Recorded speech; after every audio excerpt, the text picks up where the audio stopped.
Hi everyone, this is Fugu for Boring DAO, and in this tutorial I'm going to show you how to burn your oBTC and send it back to the Bitcoin blockchain. We'll be doing this on the Ethereum blockchain, and luckily gas costs have been pretty reasonable lately, so it won't be too expensive. You may now be saying to yourself, hey Fugu, why would I want to burn my oBTC? I have so many uses for it in DeFi on the Ethereum blockchain. Well, that is true, but I just wanted to show you that it is possible to be done. So let's get into it. Okay, so to burn your oBTC and send it back to the Bitcoin blockchain, you need three things. You obviously need oBTC. You also need Boring Token to cover your fees on the Boring DAO platform, and you need a little bit of Ethereum to cover your fees on the Ethereum blockchain. You can see how much I got of all of those things on Etherscan, but if you don't know how much Boring you're going to need, you can go onto the Boring DAO platform and there's a calculator that you'll see in a minute. I should mention that if you don't have any Boring tokens, you can go on over to Uniswap V3 or Huobi and buy them over there. So anyways, you probably saw that I went over to the Boring DAO website and opened the app. On my MetaMask, I'm connected to the Ethereum blockchain and click on Mint. In the Mint section, you're going to want to click on Burn. That's where you burn your O tokens, your oBTC, oLTC, oDoge.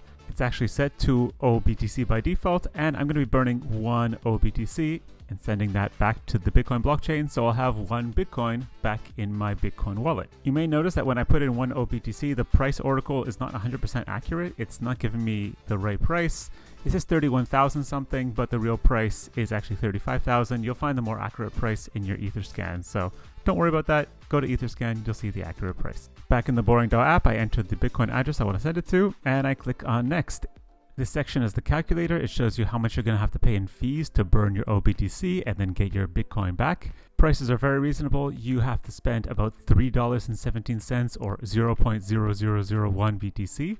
And then you have to pay a burning fee of 2,166.9 Boring token, which is about $63 at today's rate. Just to repeat, burning your oBTC is going to involve Boring tokens. So if you don't have enough, go get some, whatever it says in the calculator. I already came prepared, so I didn't have to get any. If you're curious to know where these fees go and what they're used for, they are used for three different things. First thing is the BTC is used to pay Bitcoin network fees.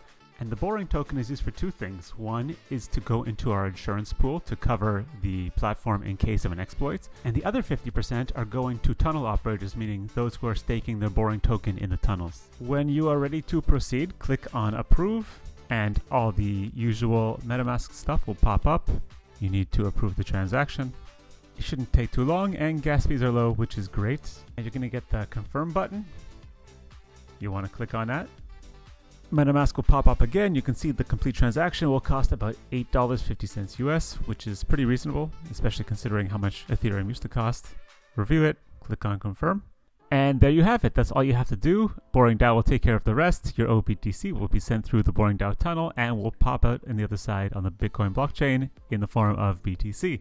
Even though there's a warning that it may take 30 minutes or over to get your BTC through the tunnel, I've noticed that recently it's actually been much faster. So I'll let you know at the end of this tutorial how long it took. While we're waiting, we'll go over to Etherscan, and you guys can now see that I have no more oBTC in my accounts, and that a lot of the Boring I had was burned to do the transaction.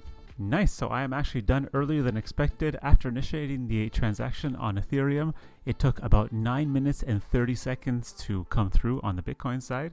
Here you can see on my Bitcoin wallet, I blurred out a bunch so I don't dox myself. But yeah, as you can see, the transaction went through, and that's it. So we hope you guys enjoyed the tutorial, and if you guys have any questions, hop in our Telegram or Discord, and we'd be happy to help.